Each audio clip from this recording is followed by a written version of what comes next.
ভাতিজা সুজা একটা কথা কই, অন্য সব লেবু ব্যবসায়ীর মতো আমি নে। বাজারে এখন যেই দাম চলতেছে আমি ওই দামই রাখুম। আলি প্রতি 200 টাকা, নিলে নিবেন, না নিলে যাবেন গা। দামাদামি করার কোনো টাইম নাই। এবার আপনার কি মাথায় সমস্যা হয়েছে, পাগল হয়েছে?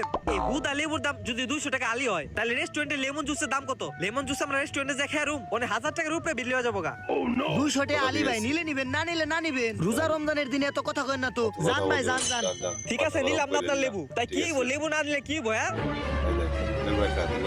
হ্যালো, হ্যাঁ, ইফতারিতে লেবুর শরবত বানা লাগবে না, তেঁতুল দিয়ে শরবত বানামু, ওইটা ইফতারে খাম। এই মিয়া, এই একটা লেবু নিয়ে গেছেন কে লিগা? লেবুটা দিয়ে যান ভাই একটা লেবু নিয়ে যাই।